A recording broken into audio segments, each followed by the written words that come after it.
Hello, जय हिंद दोस्तों। Good morning, नमस्कार। मैं तुषार गौतम आज आपके लिए लेकर आया हूँ रेलवे एंड। उम्मीद करता हूँ आप सब अच्छे होंगे और तंदुरुस्त होंगे। अंतिम 20 दिन बचे हैं, एक प्रयास किया जाए। हर रोज आप लोगों को नया टॉपिक देखने के लिए मिलता है।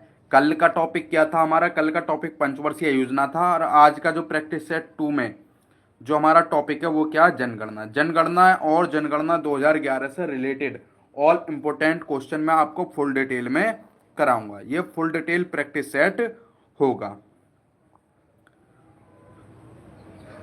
जिन भी साथियों का रेलवे एनटीपीसी 2025 का एग्जाम है उनके लिए महत्वपूर्ण प्रैक्टिस सेट, यानी कि प्रैक्टिस सेट के साथ साथ क्लास भी होने वाली है। चलिए सभी साथी जल्दी से जल्दी हमारी लाइव क्लास से जुड़ जाएंगे। और हर रोज सुबह 7 बजे मैं आप लोगों को हर रोज नया टॉपिक लेके आता हूं, और मैं आप लोगों को 20 टॉपिक जो है कराऊंगा। और मैं हो सकता है आप लोगों के लिए मैथ का प्रैक्टिस सेट भी लेकर आऊं। चलिए शुरुआत करते हैं।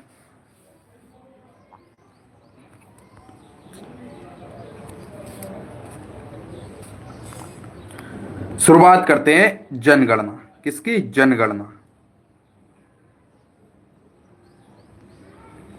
जनगणना 2011 और जनगणना के बारे में हम इस क्लास में, यानी कि इस प्रैक्टिस सेट में जानेंगे। तो सर्वप्रथम जो है जनगणना जो थी वो किस देश ने कराई थी?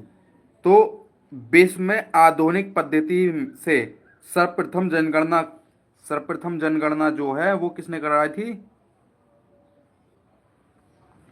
सर्वप्रथम जनगणना सर्वप्रथम जनगणना जो है वह स्वीडन ने कराई थी। किसने? स्वीडन देश ने। स्वीडन ने कराई थी क्या? सर्वप्रथम जनगणना। और कब कराई थी? 1749 में। कब? 1749 में यह आप लोगों की सर्वप्रथम जनगणना हुई थी। किसने कराई थी? तो वो स्वीडन देश ने कराई थी। और कब कराई थी? 1749 को कराई थी। तो आप लोगों का एक क्वेश्चन यहीं से बनता है कि सर्वप्रथम ऐसा कौन सा देश है जिसमें सर्वप्रथम जनगणना को शुरू किया गया? तो वो किसमें? स्वीडन में। कब? 1749 में। और सर्वप्रथम 10 की जनगणना कराने वाला, सर्वप्रथम दशकीय जनगणना,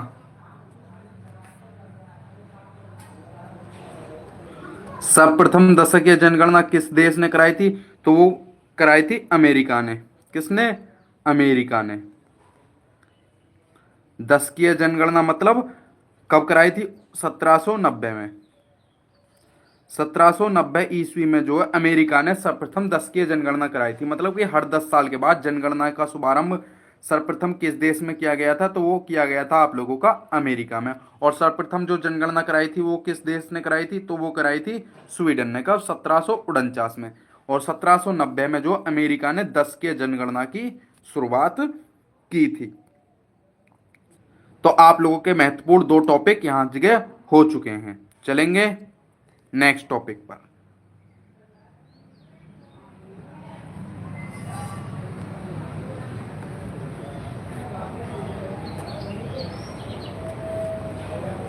हमारा टॉपिक क्या है? जनगणना। जनगणना 2011 जो हमारा टॉपिक है। और बात करेंगे भारत में सर्वप्रथम जनगणना कब शुरू हुई थी? तो अपने देश में जनगणना, भारत में सर्वप्रथम जनगणना, भारत में सर्वप्रथम जनगणना कब और किसने कराई थी? तो भारत में जो सर्वप्रथम जनगणना हुई थी वो 1872 ईस्वी में हुई थी। कब हुई थी? 1872 ईस्वी में भारत में सर्वप्रथम जनगणना की गई थी। और किसके कार्यकाल में की गई थी और किसने कराई थी? तो लॉर्ड मियो। किसने? लॉर्ड मियो। लॉर्ड मियो के कार्यकाल में, या लॉर्ड मियो ने सन 1872 में भारत में सर्वप्रथम जनगणना कराई थी। किसने कराई थी? लॉर्ड मियो ने। और कब? 1872 ईस्वी में कराई थी। तो भारत में सर्वप्रथम जनगणना का श्रेय किसे जाता? लॉर्ड मियो को। कब कराई थी? 1872 में। अब बात करेंगे भारत में नियमित जनगणना कब शुरू शुरू हुई? तो भारत में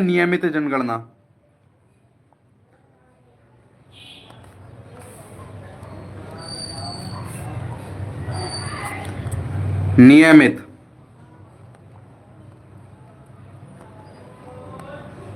भारत में नियमित जनगणना जो हुई थी वह कब से शुरू हुई थी? तो वह हुई थी आप लोगों की 1881 ईस्वी से। 1881 ईस्वी से जो है नियमित जनगणना, मतलब कि लगातार जनगणना हुई थी। और किसके कार्यकाल में हुई थी? तो लॉर्ड रिपन के कार्यकाल में। किसके? लॉर्ड रिपन के कार्यकाल में हुई थी। और कब से? 1881 से। भारत में जनगणना सर्वप्रथम कब हुई? 1872 में। किसके कार्यकाल में? लॉर्ड मेयो के में। और नियमित जनगणना कब हुई? 1881 ईस्वी में। और किसके कार्यकाल में? लॉर्ड रिपन के कार्यकाल में की गई थी। तो आप लोग साथ के साथ एक नोट बनाते चलेंगे, नोटबुक में नोट करते हुए चलेंगे। तो लॉर्ड रिपन के कार्यकाल में भारत में नियमित जनगणना 1881 में प्रारंभ हुई थी। अब बात करेंगे जनगणना की। जनगणना कौन सी अनुसूची और किस अनुच्छेद में आता है? जनगणना का सार जो है, जनगणना का सार जो है भारत के संविधान के किस अनुच्छेद और किस अनुसूची में आता है? किस अनुच्छेद और किस अनुसूची में आता है?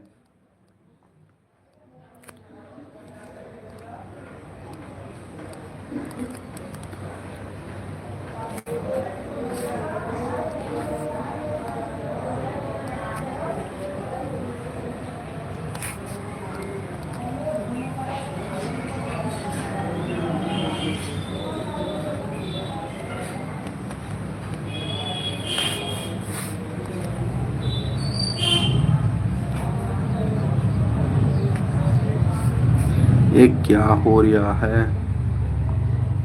थोड़ा मिस्टेक हो रहा भाइयों, क्षमा करना। जनगणना 2011, क्या ये हमारा टॉपिक है? क्या है हमारा टॉपिक? है जनगणना 2011। अब बात कर रहे थे हम भारत के संविधान में किस सूची में आता है। तो अनुसूची और अनुच्छेद की बात कर रहे थे। किसकी? अनुसूची और अनुच्छेद की।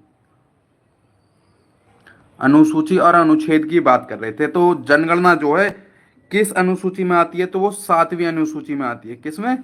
7वीं अनुसूची में आती है। कौन सी? जनगणना जो है। और किस अनुच्छेद में आती है? तो अनुच्छेद 246। किसमें? अनुच्छेद 246 में जो है जनगणना आती है। और जो क्या कहते हैं, अनुसूची कौन सी है? 7वीं अनुसूची। और 246वें अनुच्छेद में भारतीय जनगणना का वितरण होता है। स्वतंत्रता के पश्चात सर्वप्रथम जनगणना अधिनियम कौन सा था? स्वतंत्रता के पश्चात, स्वतंत्रता के बाद जो है, जब भारत स्वतंत्र हो गया 1947 में, तो उसके बाद जो है सर्वप्रथम जनगणना अधिनियम कौन सा था?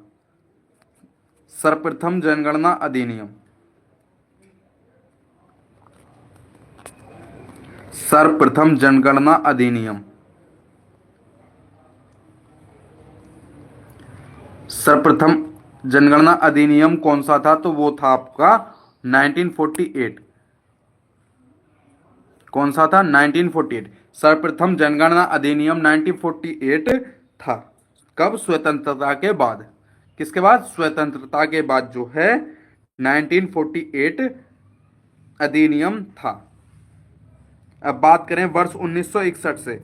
वर्ष वर्ष 1961 से वर्ष 1961 से जनगणना कार्य की महत्ता को देखते हुए केंद्रीय मंत्रालय ने एक अधीन जनगणना विभाग की स्थापना की थी।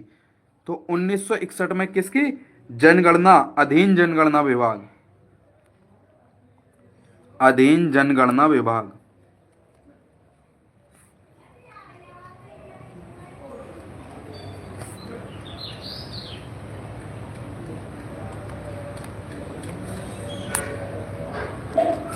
उन्नीस सौ इकसठ में क्या? अधीन जनगणना विभाग की स्थापना की गई थी। अब आप लोगों से क्वेश्चन ये पूछा जा सकता है कि जनगणना विभाग की स्थापना कब हुई थी? तो कब हुई थी? तो वो आप लोगों की हुई थी 1961 में। कब हुई थी?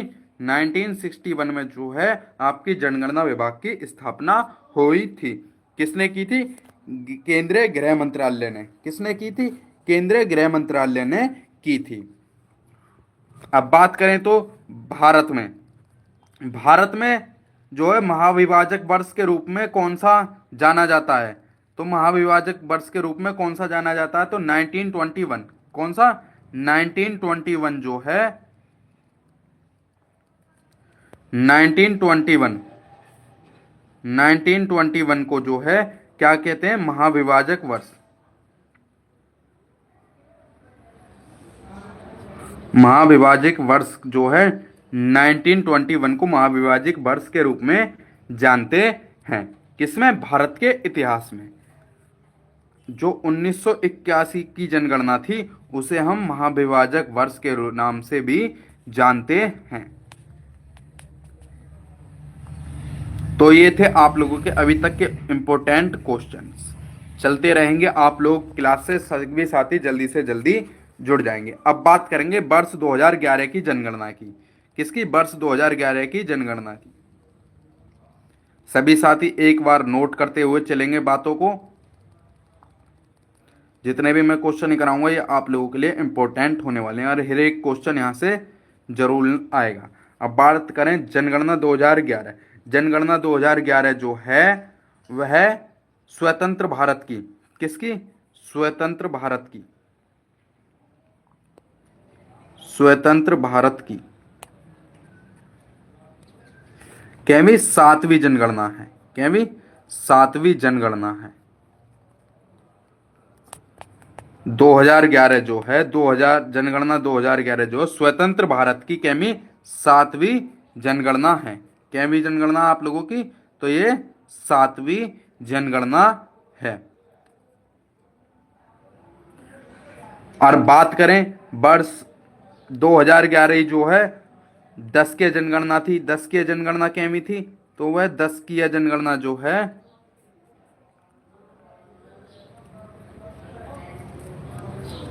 केवी 10 की जनगणना थी। तो वह जो थी 15वीं 10 की जनगणना थी। 2011 जो थी वह केवी 15वीं 10 की जनगणना थी और स्वतंत्र भारत की कैसी थी? 7वीं जनगणना थी। क्या थी? 7वीं जनगणना थी। और बात करें वर्ष 2011 की तो वर्ष 2011 जो है 21वीं सदी की 21वीं सदी की या शताब्दी की 21वीं शताब्दी की केवी जनगणना थी। तो 21वीं शताब्दी की दूसरी जनगणना थी। कौन सी थी? दूसरी जनगणना थी।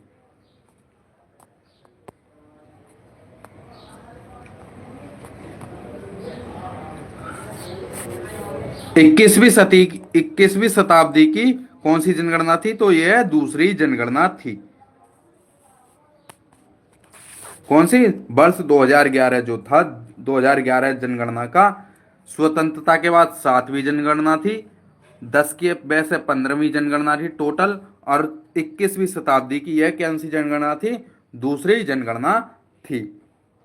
वर्ष 2011 के अनुसार जो है क्या था? भारत की जनसंख्या कितनी थी? तो वर्ष 2011 के अनुसार जो है भारत की जो कुल जनसंख्या थी वह कितनी थी? सभी साथी जल्दी से जल्दी कमेंट करेंगे। तो सभी साथी जल्दी से जल्दी कमेंट करेंगे कि वर्ष 2011 के अनुसार भारत की जनसंख्या कितनी थी। तो भारत की जो जनसंख्या थी वो कितनी थी? लगभग 121 करोड़ थी। कितनी? 121 करोड़ थी। लगभग 121 करोड़ 0.08 करोड़ थी। कितनी थी? इतनी थी। भारत की जो जनगणना थी 2011 के अनुसार 121 करोड़ के लगभग थी।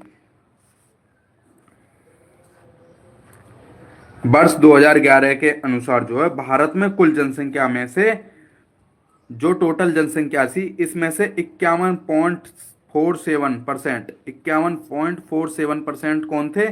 पुरुष थे। कौन थे? पुरुष थे। और बाकी बची हुई 48.53% जो थी कौन थी? महिलाएं थी। जनगणना 2011 के अनुसार 121 करोड़ का 51.4% जो था वो कौन था? पुरुष था। 48.53 भाग महिलाओं का था। आप लोगों से पूछा जा सकता है क्वेश्चन की जनगणना 2011 के अनुसार पुरुषों की परसेंटेज कितनी थी? तो कितनी है आपकी? 51.47%। महिलाओं की पूछे तो 48.53% परसेंट जो है ये आप लोगों का परसेंटेज है। किसके अनुसार? जनगणना 2011 के अनुसार।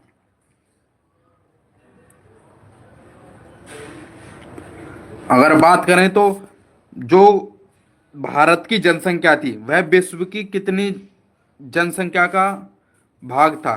तो भारत को जो विश्व की जनसंख्या थी उसमें भारत का कितना पार्टिसिपेट था? तो 17.5%। 17.5% जनसंख्या जो थी वो भारत में निवास करती थी। किसकी? विश्व की। विश्व की जनसंख्या में से 17.5% जनसंख्या जो थी वह किसमें? अपने ही देश भारत में निवास करती थी। किसमें? अपने ही देश भारत में निवास करती थी। कितनी? 17.5% जनसंख्या जो थी वह भारत में निवास करती थी। किसका? विश्व का। यह विश्व का पूछा जा रहा परसेंटेज।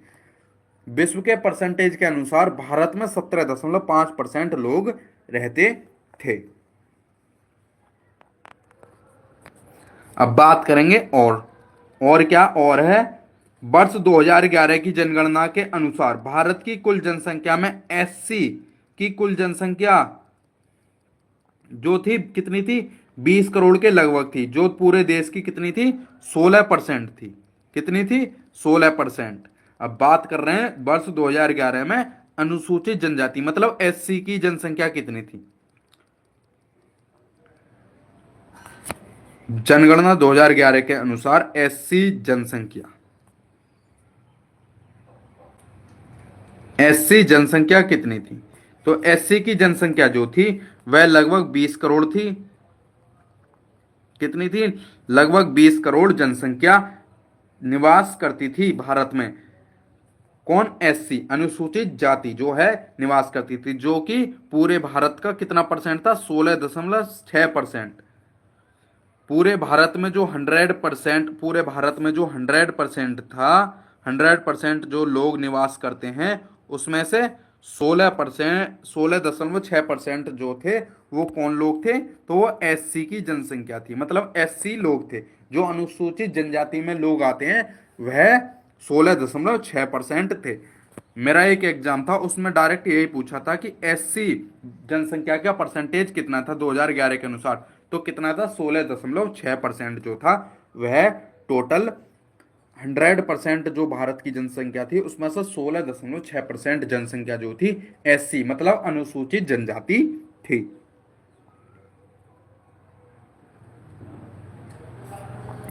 ये तो अनुसूचित जनजाति होगी। अब बात करें एसटी की। किसकी? एसटी जनसंख्या की। तो एसटी जनसंख्या जो थी, एसटी जनसंख्या लगभग 10 करोड़ थी। कितनी थी? लगभग 10 करोड़ जनसंख्या थी एसटी जो थी। एससी कितनी थी? लगभग 20 करोड़। और एसटी कितनी थी? लगभग 10 करोड़ थी। एसटी जो थी, एसटी 8.6% थी।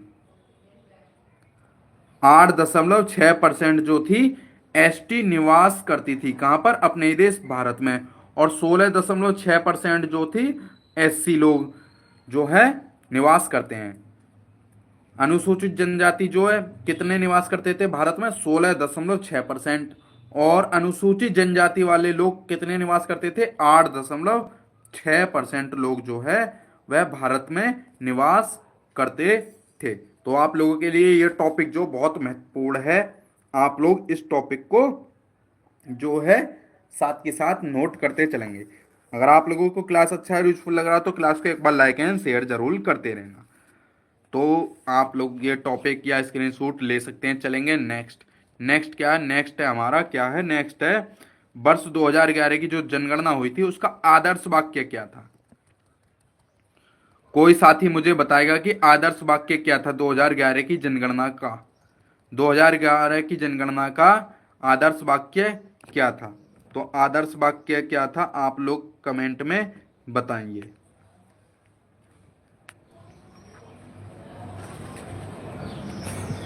तो आदर्श वाक्य क्या था? हमारी जनगणना हमारा भविष्य। हमारी जनगणना हमारा भविष्य।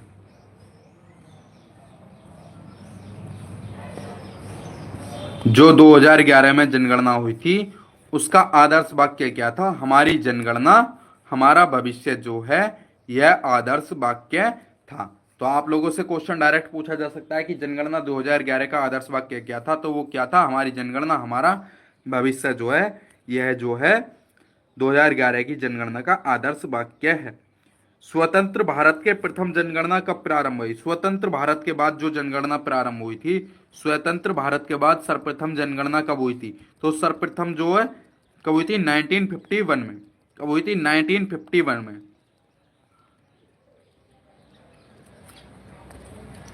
स्वतंत्रता, स्वतंत्र भारत के बाद पहली जनगणना,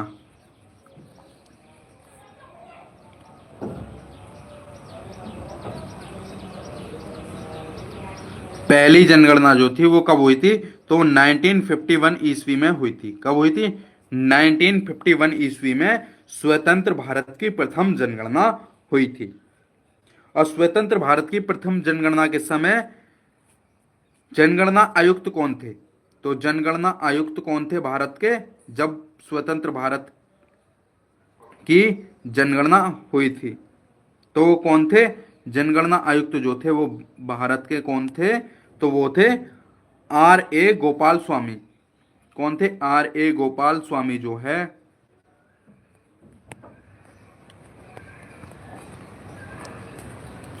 आर ए गोपाल स्वामी जो हैं, ये जो थे भारत के क्या थे?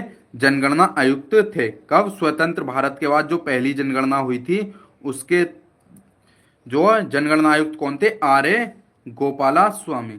आर ए गोपाल स्वामी जो थे भारत के जनगणना आयुक्त थे। और बात करें वर्ष 2011 की जनगणना आयुक्त कौन थे, तो वो कौन थे? सी चंद्रमौली। कौन थे? सी चंद्रमौली जो थे, सी चंद्रमौली जो थे वह 2011 की जनगणना के क्या थे? जनगणना आयुक्त थे। और 2011 1951 की जनगणना आयुक्त कौन थे? आर ए गोपाला स्वामी, जो कि स्वतंत्र भारत की पहली जनगणना हुई थी, तो उसके जनगणना आयुक्त कौन थे? आर ए गोपाल स्वामी। और 2011 की जनगणना के जनगणना आयुक्त कौन थे? तो वो थे सी चंद्रमौली थे। तो आप लोगों का यह वन लाइनर क्वेश्चन जो है आप लोगों का महत्वपूर्ण हो चुका। अब बात करेंगे सबसे अधिक जनसंख्या किस राज्य में थी, सबसे कम किस में थी, किस केंद्र शासित प्रदेश में थी, अधिकतम जनसंख्या घनत्व, लिंग अनुपात, साक्षरता दर, 10 की वृद्धि, ये सब चीज अब हम जानेंगे। तो आप लोग समझ चुके हैं स्वतंत्र भारत के बाद पहली जनगणना कब हुई थी? 1951 में। कब हुई थी? 1951 में जो है स्वतंत्र भारत के बाद पहली जनगणना हुई थी। उस जनगणना के जो जनगणना आयुक्त थे वो थे आर ए गोपाल स्वामी। और फिर जनगणना 2011 जो है हमारी लास्ट जनगणना हुई है। अभी तक कोई जनगणना का अता पता नहीं है, हो रही होगी लेकिन मेरे को इतनी जानकारी नहीं है सरकार क्या कर रही है। वैसे तो हिसाब से 2021 में जनगणना हो जाने चाहिए थी। तो 2011 की जनगणना के अनुसार सी चंद्रमौली जो थे वह जनगणना आयुक्त थे। अब बात करेंगे किस किस राज्य में सर्वाधिक जनसंख्या थी। वैसे आप लोग उससे पहले एक मेरे को आंसर, क्वेश्चन का आंसर देंगे कि भारत में सबसे अधिक जनसंख्या वाला राज्य कौन सा है और सबसे कम जनसंख्या वाला राज्य कौन सा है। आप लोग मेरे को बताइए, सबसे अधिक जनसंख्या वाला राज्य कौन सा और सबसे कम जनसंख्या वाला राज्य कौन सा, आप लोग मेरे को बताइए।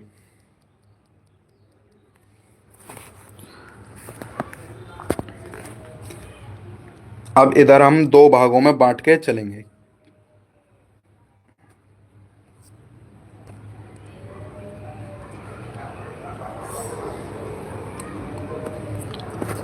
इधर वाले, इधर लिखेंगे हम अधिक वाले, क्या?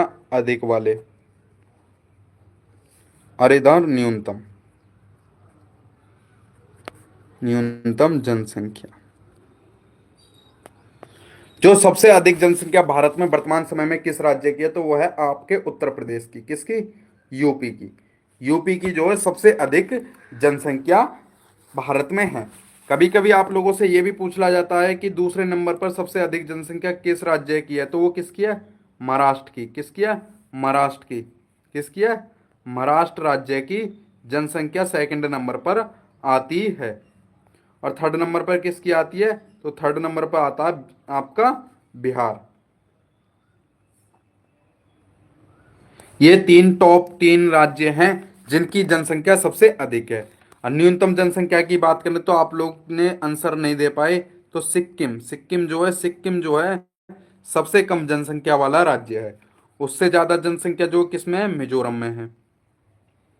और उससे ज्यादा जो है अरुणाचल प्रदेश में है। किसमें? अरुणाचल प्रदेश में। ये तीन राज्य जो हैं जिनमें न्यूनतम जनसंख्या है, और ये वो है जिनमें अधिक जनसंख्या निवास करती है। भारत में सबसे अधिक जनसंख्या निवास किस राज्य में करती है? तो वो आपके उत्तर प्रदेश में करती है। उससे कम महाराष्ट्र में करती है, और उससे कम बिहार में करती है। और सबसे कम जो जनसंख्या निवास किस राज्य में करती है? तो वो सिक्किम राज्य में करती है। उससे ज़्यादा जो है मिजोरम में करती है, और उससे ज़्यादा अरुणाचल प्रदेश में करती है। तो सबसे जो है सबसे अधिक जनसंख्या किस राज्य में निवेश करती है? उत्तर प्रदेश में। और सबसे कम तो आप लोगों का सिक्किम में। तो आप लोग जो है यहाँ से स्क्रीनशॉट ले सकते हैं। ये तो थे अभी आप लोगों के राज्य। अब बात करें केंद्र शासित प्रदेशों की, तो सबसे अधिक जो कौन सा केंद्र शासित प्रदेश है? तो वो है दिल्ली। यूटी की बात करें तो यूटी में जो है दिल्ली जो है सबसे अधिक जनसंख्या वाला राज्य है। और सबसे न्यूनतम जनसंख्या वाला राज्य कौन सा है? तो है लक्षद्वीप। कौन सा? लक्षद्वीप जो है यह भी एक यूनियन टेरिटरी है, जो कि सबसे न्यूनतम जनसंख्या निवेश करती है। सबसे अधिक जनसंख्या किस यूनियन टेरिटरी में निवेश करती है? तो वो करती है दिल्ली में। किस में करती है? दिल्ली में। और सबसे कम जो करती है वो किस राज्य में करती है? तो वो करती है सबसे कम लक्षद्वीप में। किस में? लक्षद्वीप में सबसे कम निवेश करती है। ऊपर जो मैंने बताए थे वो तो थे आप लोगों के राज्य, लेकिन ये क्या? यूनियन टेरिटरी, यानी कि केंद्र शासित प्रदेश। सबसे अधिक जनसंख्या किस केंद्र शासित प्रदेश में निवास करती है? तो वो दिल्ली में। सबसे कम वो लक्षद्वीप में। अब बात करेंगे जनसंख्या घनत्व की। किसकी? जनसंख्या घनत्व की।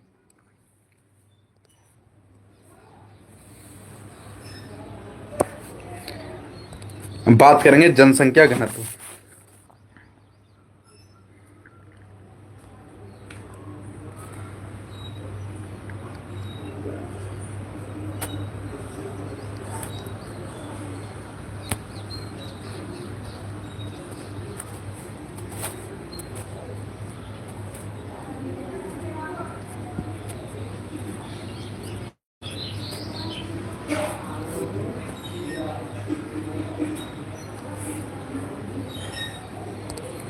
इधर बात करेंगे अधिक जनसंख्या घनत्व की, इधर करेंगे न्यूनतम जनसंख्या घनत्व की। तो सबसे अधिक जनसंख्या घनत्व वाला राज्य कौन सा है? तो सबसे अधिक जनसंख्या घनत्व वाला राज्य कौन सा है? तो वो है आप लोगों का बिहार। कौन सा है? बिहार है। उसके बाद कौन सा है? पश्चिम बंगाल है। क्या? वेस्ट बंगाल है। उसके बाद आपका थर्ड कौन सा है? थर्ड आपका केरल। कौन सा है? केरल है। और सबसे कम जनसंख्या वाला कौन सा? अरुणाचल प्रदेश।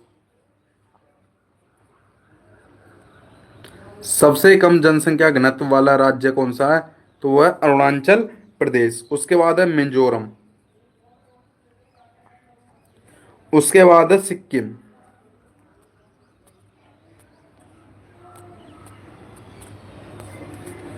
तो ये जो है ये सबसे अधिक जनसंख्या घनत्व वाला राज्य कौन सा? बिहार हो गया आपका। कौन सा हो गया? बिहार। बिहार जो है सबसे अधिक जनसंख्या घनत्व वाला राज्य हो गया। और सबसे कम जनसंख्या घनत्व वाला राज्य कौन सा हो गया? अरुणाचल प्रदेश हो गया। बिहार की जो है जनसंख्या घनत्व कितना है? तो वो है आपका 1106। 1106 व्यक्ति पर किलोमीटर स्क्वायर। 1106 व्यक्ति किलोमीटर पर स्क्वायर जो है बिहार का जनसंख्या घनत्व है, जो कि सबसे अधिक है। क्या है? सबसे अधिक। और सबसे कम जो अरुणाचल प्रदेश का, तो वो कितना है? तो वो है आप लोगों का 17 व्यक्ति पर किलोमीटर स्क्वायर, यानी कि 17 व्यक्ति वर्ग किलोमीटर जो है वह किसका? अरुणाचल प्रदेश का जनसंख्या घनत्व है। और ये जो 1106 व्यक्ति वर्ग किलोमीटर जो है, यह सबसे अधिक जनसंख्या घनत्व है जो कि बिहार राज्य का है। इसी के साथ साथ हम जो बात कर लेते हैं यूनियन टेरिटरी की, तो यूनियन टेरिटरी में कौन सा? दिल्ली। दिल्ली जो सबसे अधिक है। और सबसे कम किसकी है? अंडमान निकोबार की। अंडमान निकोबार द्वीप समूह। अंडमान निकोबार द्वीप समूह जो है यह यूनियन टेरिटरी है जिनकी क्या है? सबसे कम जो है जनसंख्या घनत्व, और सबसे अधिक जनसंख्या घनत्व किसका है? दिल्ली स्टेट का है। किसमें? यूनियन टेरिटरी, मतलब कि केंद्र शासित प्रदेश में। कितना है? तो दिल्ली में जो है 11,320 व्यक्ति पर किलोमीटर है। कितना? व्यक्ति किलोमीटर स्क्वायर, वर्ग किलोमीटर है। और जबकि अंडमान निकोबार द्वीप समूह में कितना है? तो 46। कितना? 46 व्यक्ति किलोमीटर स्क्वायर। 46 व्यक्ति किलोमीटर स्क्वायर जो अंडमान निकोबार द्वीप समूह का सबसे न्यूनतम घनत्व है। किसमें? केंद्र शासित प्रदेश में। और सबसे अधिक केंद्र शासित प्रदेश वाला जनसंख्या घनत्व वाला राज्य कौन सा है? तो वह आपका दिल्ली, जिसमें कितना? 11,320 व्यक्ति किलोमीटर स्क्वायर या वर्ग किलोमीटर। और सबसे अधिक जनसंख्या घनत्व वाला राज्य हमारा बिहार है। कितना है? 1106 व्यक्ति वर्ग स्क्वायर, वर्ग किलोमीटर, सॉरी वर्ग किलोमीटर। और सबसे न्यूनतम जनसंख्या घनत्व वाला राज्य कौन सा? तो वो है आपका अरुणाचल प्रदेश। कितना है? 17 व्यक्ति पर वर्ग किलोमीटर। 17 व्यक्ति वर्ग पर किलोमीटर जो है यह आप लोगों का सबसे कम जनसंख्या घनत्व वाला राज्य है। तो आप लोग यहां से स्क्रीनशॉट ले लेंगे। चलेंगे नेक्स्ट। नेक्स्ट के बाद अब बात करेंगे हम लिंग अनुपात की। किसकी? लिंग अनुपात की बात करेंगे।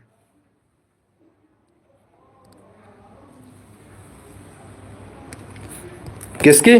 लिंग अनुपात की। इधर अधिक कम लिखेंगे, इधर अधिक।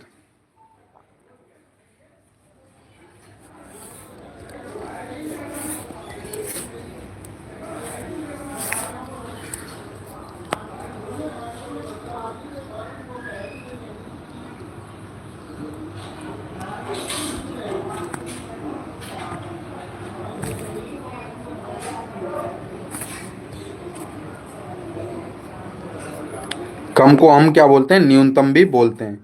कम को हम क्या बोलते हैं? न्यूनतम भी बोलते हैं। तो इधर अधिक न्यून लिंग अनुपात वाले राज्य, इधर कम अनुपात लिंग अनुपात वाले राज्य के बारे में जानेंगे। तो सबसे अधिक किसका? तो केरल का। किसका? केरल राज्य का सबसे अधिक लिंग अनुपात है। उसके बाद तमिलनाडु का आता है। किसका? तमिलनाडु का। उसके बाद जो आता है आंध्र प्रदेश का आता है। किसका? आंध्र प्रदेश। और सबसे कम लिंग अनुपात जो वो किसका? तो वो है हरियाणा का। किसका? हरियाणा राज्य का सबसे कम लिंग अनुपात है। उससे कम जम्मू एंड कश्मीर का है। और उससे कम जो है सिक्किम का है। किसका? सिक्किम राज्य का है।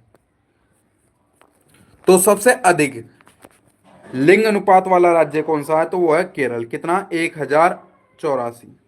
1,084 जो है वह केरल का लिंग अनुपात है। कितना है? 1,084, यानी कि 1,000 पुरुषों पर 1,084 महिलाएं। उसके बाद तमिलनाडु आता है। तमिलनाडु का कितना? 1996। 1,000 महिलाओं पर 996 पुरुष। और उसके बाद जो आंध्र प्रदेश आता है कितना? 993, यानी कि 993। तो ये सबसे अधिक लिंग अनुपात वाले 3 राज्य हैं। आप लोग स्क्रीनशॉट ले सकते हैं। और इधर जो है सबसे कम लिंग अनुपात वाले राज्य है हरियाणा। हरियाणा का कितना? 879, 879।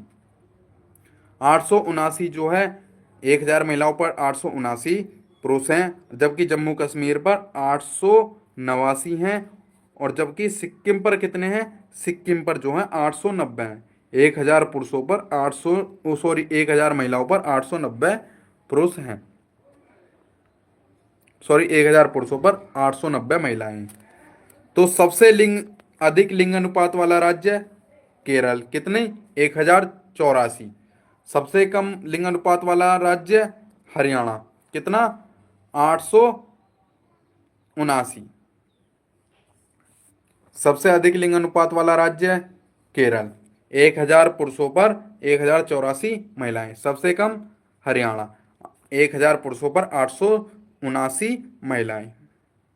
अब बात करें केंद्र शासित प्रदेश की, तो केंद्र शासित प्रदेश में जो है पुद्दुचेरी सबसे अधिक है। क्या है? पुद्दुचेरी सबसे अधिक है। दमन और दीव जो है सबसे कम है। क्या? पुद्दुचेरी।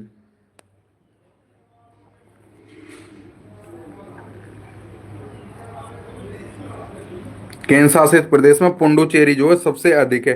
कितनी? 1037।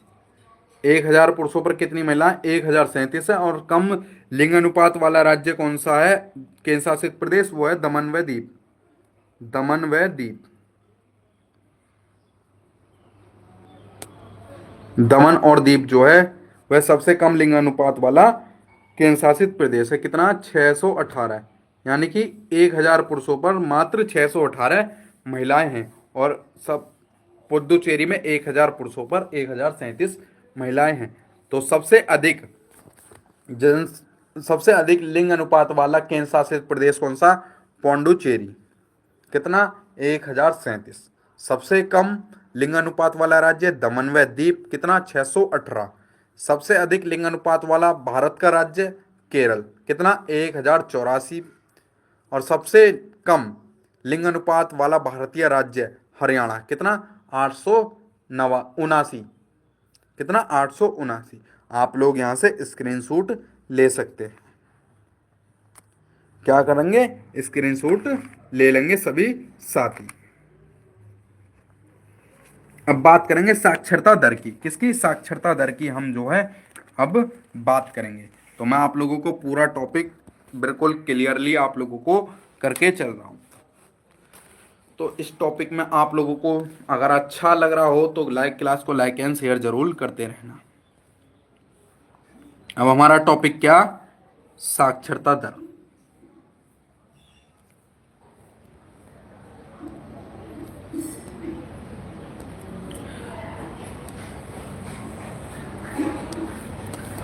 हमारा टॉपिक है साक्षरता दर।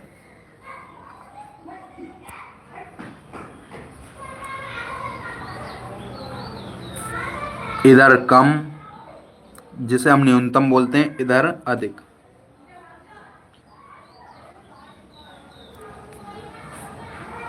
अधिक और उधर कम। क्या है टॉपिक? क्या टॉपिक है हमारा? साक्षरता दर। जनगणना 2011 के अनुसार साक्षरता दर जो थी वह भारत में सबसे अधिक किस में थी? तो सबसे अधिक केरल में थी, मिजोरम में थी और गोवा में थी। टॉप 3 में आप लोगों को स्टेट बता के चल रहा हूं। न्यूनतम में कौन था? बिहार था, अरुणाचल प्रदेश था,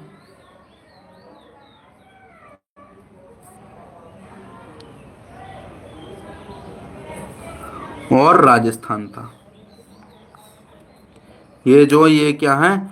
यह साक्षरता दर में सबसे अधिक साक्षरता दर किस किस राज्य की थी? तो सबसे अधिक साक्षरता दर जो थी वह केरल राज्य की थी। कितनी थी? 94%। 94% लोग जो हैं केरल में क्या हैं? शिक्षित हैं। कितने? 94% जो है केरल में लोग जो हैं शिक्षित हैं। उससे कम जो है 91.3% लोग किसमें? मिजोरम में शिक्षित हैं। और 88.7% लोग जो हैं किसमें? गोवा में शिक्षित हैं। अब बात करें सबसे कम शिक्षित लोग किस राज्य में? तो सबसे कम शिक्षित जो लोग हैं वो आपके बिहार में। कितने? 61.88%। कितने? 61.88% जो लोग हैं वह बिहार राज्य में सबसे कम शिक्षित लोग हैं। उसके बाद जो है अरुणाचल प्रदेश है। अरुणाचल प्रदेश में कितने 65.4% पीपल, 65.4% पीपल जो हैं, इतने लोग जो हैं अरुणाचल प्रदेश में शिक्षित हैं। और 66.1% पीपल जो हैं यह आप लोगों के किस में, राजस्थान में शिक्षित है। तो सबसे अधिक साक्षरता वाला राज्य जो है कौन सा है, केरल। कितने लोग शिक्षित हैं, तो वो है 94%। उसके बाद मिजोरम आता है जिसमें 91.3% लोग शिक्षित हैं। उसके बाद गोवा आता है जिसमें 88.7% लोग शिक्षित हैं। सबसे कम साक्षरता दर वाला जो राज्य है वो कौन सा, बिहार है, जिसमें 61.88% लोग जो हैं शिक्षित हैं। उसके बाद अरुणाचल प्रदेश आता है जिसमें 65.4% लोग पीपल हैं। और राजस्थान है जिसमें 66.1% लोग क्या हैं, शिक्षित हैं। तो ये थे अभी तक ले आप लोगों के साक्षरता दर वाले राज्य। अब बात करेंगे यूटीज की। तो सबसे अधिक जो लोग शिक्षित हैं वो कौन सा केंद्र शासित प्रदेश है, तो वो है लक्षद्वीप।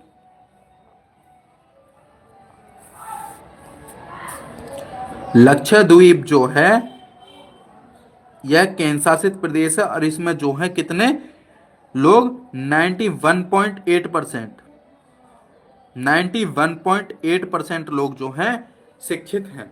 और सबसे कम जो है किसमें है, तो वो है दादर नगर हवेली। दादर नगर हवेली में कितने 76.2%, 76.2% लोग जो हैं दादर नगर हवेली में शिक्षित हैं। ऊपर के जो राज्य हमने पढ़े वो तो राज्य थे, ये क्या है, ये केंद्र शासित प्रदेश है। हमारे क्या है, केंद्र शासित प्रदेश हैं। तो सबसे अधिक जन साक्षरता दर वाला केंद्र शासित प्रदेश कौन सा, लक्षद्वीप, जिसमें 91.8% लोग जो हैं पीपल शिक्षित हैं। और सबसे कम साक्षरता दर वाला केंद्र शासित प्रदेश कौन सा, तो वो है दादर नगर हवेली। कौन सा, दादरा एवं नगर हवेली जो है वह सबसे कम साक्षरता दर वाला केंद्र शासित प्रदेश है, जिसमें 76.2% लोग जो हैं क्या है, शिक्षित हैं। अगर पूरे ऑल इंडिया की बात करें तो पूरे ऑल इंडिया में जो है सबसे ज्यादा पढ़े लिखे लोग कहां पर हैं, तो केरल में। और सबसे कम पढ़े लिखे लोग कहां के, तो बिहार में। ऑल इंडिया मतलब कि इंडिया के 28 राज्य और 8 केंद्र शासित प्रदेशों को भी मिलाकर टॉप पर केरल है और बॉटम पे जो है कौन है, बिहार है। अगर सेकंड नंबर पे बात करें सबसे अधिक जनसंख्या साक्षरता दर वाला, अगर पूरे ऑल इंडिया में यूटी और सबको मिला के, तो कौन सा, लक्षद्वीप है। अगर आप लोगों से पूरे भारत की पूछे तो लक्षद्वीप, यूटी को समेत मिला के। अगर भारत की पूछे, ओनली भारत के राज्यों की पूछे, तो कौन है, मिजोरम। कौन है, मिजोरम। तो आप लोग यहां से स्क्रीनशॉट ले सकते हैं। और चलते हैं इसी के साथ नए टॉपिक पर। नया टॉपिक क्या, हमारा नया टॉपिक है अब दशकीय वृद्धि। क्या है, दशकीय वृद्धि जो है हमारा न्यू टॉपिक होगा, दशकीय वृद्धि।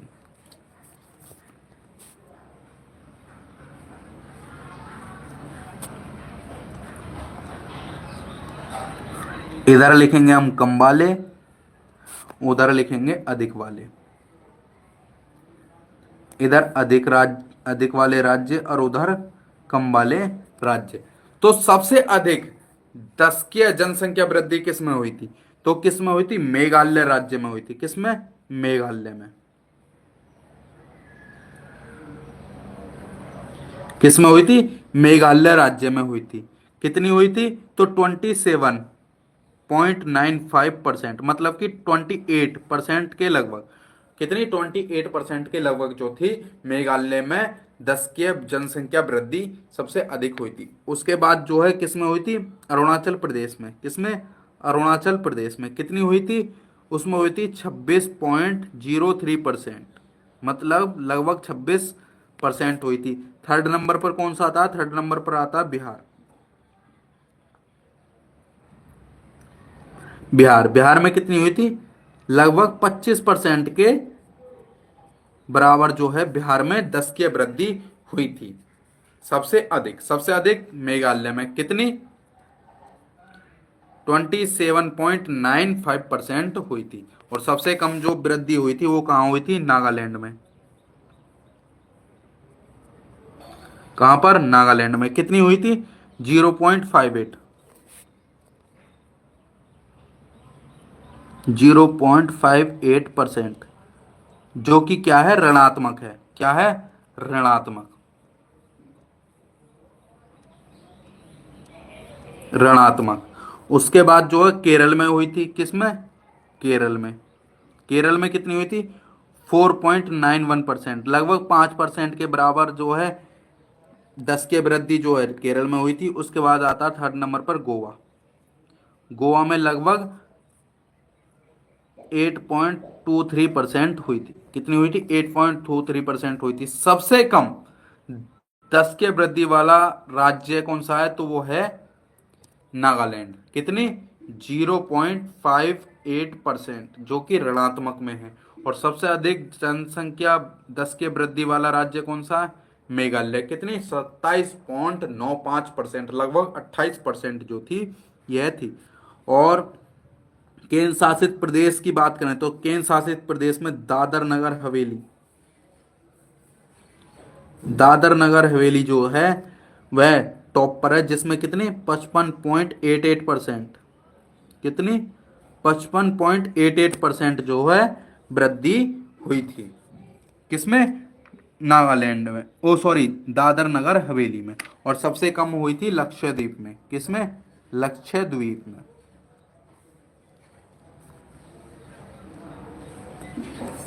कितनी? 6.3%। कितनी हुई थी? 6.3% जो है लक्षद्वीप में हुई थी। तो सबसे कम जनसंख्या वृद्धि वाला राज्य कौन सा? लक्षद्वीप। और सबसे अधिक जनसंख्या वृद्धि दर वाला केंद्र शासित प्रदेश कौन सा है? तो वह है दादर नगर हवेली। कौन सा है? दादर नगर हवेली जो है सबसे अधिक जनसंख्या वृद्धि दस के वृद्धि वाला केंद्र शासित प्रदेश है। और सबसे कम जनसंख्या दस के वृद्धि दर वाला जो है कौन सा राज्य है? लक्षद्वीप है। तो यह राज्य जो है आप लोगों के दस के वृद्धि से रिलेटेड थे।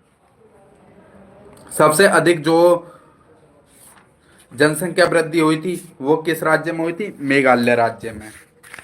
कितनी हुई थी? 27.95%। और सबसे कम जो हुई थी नागालैंड में। कितनी? 0.53%, जो कि ऋणात्मक है। क्या है? ऋणात्मक।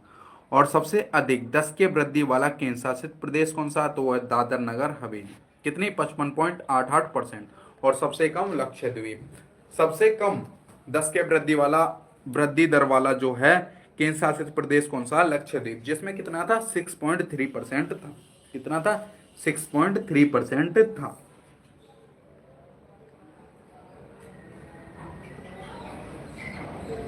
तो बात करेंगे अब अ, ग्रामीण जनसंख्या की। सबसे ज्यादा ग्रामीण जनसंख्या किस किस स्टेट में थी?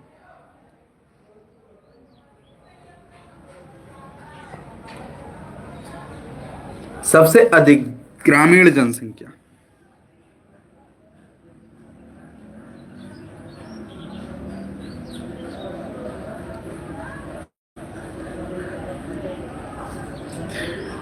सबसे अधिक ग्रामीण जनसंख्या और न्यूनतम जनसंख्या के बारे में पढ़ेंगे। इधर कम वाले लिखेंगे हम और इधर अधिक वाले स्टेट लिखेंगे। तो सबसे अधिक ग्रामीण जनसंख्या किसमें थी? हिमाचल प्रदेश में। किसमें थी? हिमाचल प्रदेश में। कितनी थी? 89.9%, लगभग 90%। 89.9% जो थे हिमाचल के लोग ग्रामीण थे। ग्रामीण जनसंख्या सबसे अधिक जनसंख्या जो थी, जो हिमाचल प्रदेश की टोटल जनसंख्या है उसमें सबसे अधिक लोग कहाँ निवास करते थे? गांव में निवास करते थे। उसके बाद आता बिहार।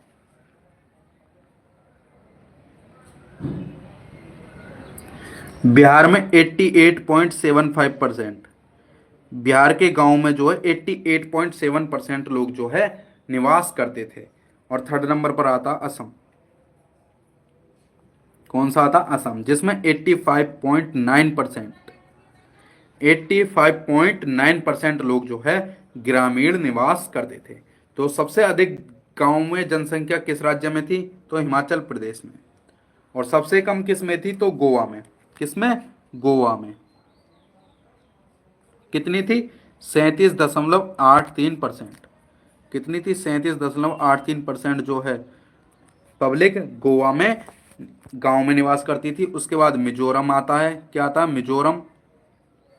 मिजोरम में कितनी करती थी? 47.89%। उसके बाद आता है तमिलनाडु।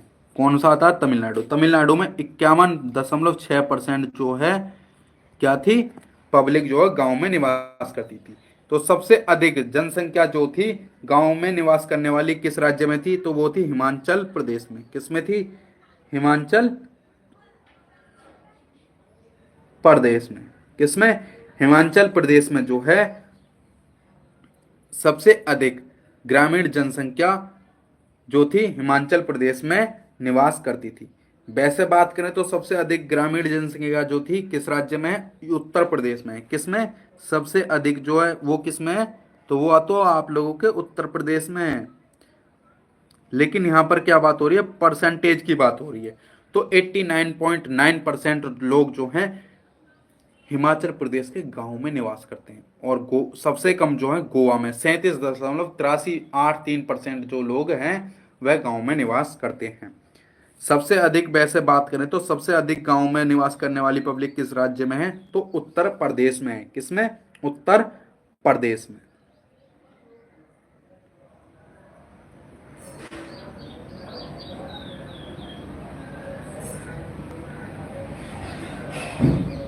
तो ये था आप लोगों का महत्वपूर्ण टॉपिक ग्रामीण जनसंख्या। अब बात करेंगे शहरी जनसंख्या की। किसके? शहरी जनसंख्या के बारे में जानेंगे। किसके? शहरी जनसंख्या।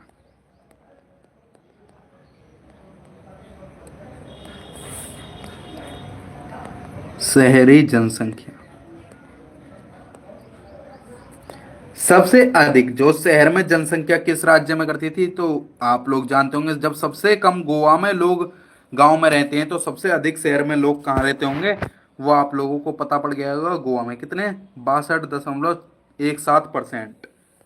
सेकंड नंबर पर मिजोरम है। क्या है? मिजोरम। जो टॉप थ्री थे जिनमें सबसे कम लोग गांव में निवास करते थे वही लोग जो सबसे अधिक जनसंख्या वाले क्या बनेंगे? निवास करने वाले, शहर में निवास करने वाले राज्य भी बनेंगे। थर्ड नंबर पर फिर से वही आ गया, तमिलनाडु। मैंने ये आप लोगों को बताया था कि इन्हीं तीनों राज्यों में सबसे कम गांव में लोग निवास करते हैं और सबसे अधिक शहर में निवास करते हैं। तो शहरी जनसंख्या में टॉप पर कौन सा रहेगा? गोवा। सेकेंड नंबर पर मिजोरम, तमिलनाडु। कितने? 48.4% पीपल जो हैं वो शहर में निवास करते हैं। तो ये भी टॉपिक आप लोगों का समाप्त हो चुका है। अब बात करेंगे सबसे अधिक क्षेत्रफल भारत में किस राज्य का है? तो क्षेत्रफल अधिक किस राज्य का है? तो वो आप सब लोग जानते हैं कि राजस्थान से बड़ा भारत में कोई स्टेट नहीं है क्षेत्रफल के मामले में। सेकंड नंबर पर आता है एमपी। क्या आता? एमपी आता है। थर्ड नंबर पर आता है महाराष्ट्र। कौन सा था? महाराष्ट्र। तो टॉप पर क्या है? राजस्थान, मध्य प्रदेश और महाराष्ट्र। ये जो क्षेत्रफल में सबसे अधिक क्षेत्रफल वाले तीन राज्य हैं। क्या है? सबसे अधिक क्षेत्रफल वाले तीन राज्य हैं। तो आप लोगों का टॉपिक यहीं समाप्त होता है। मिलते हैं कल किसी नए टॉपिक के साथ। तब तक के लिए सभी भाइयों को जय हिंद, वंदे मातरम। आप लोग कमेंट कर देना कि आप लोगों को कौन से टॉपिक का क्लास कल चाहिए, तो मैं उस टॉपिक पर आप लोगों के लिए क्लास लेके आऊँगा। तो जय हिंद, वंदे मातरम। All the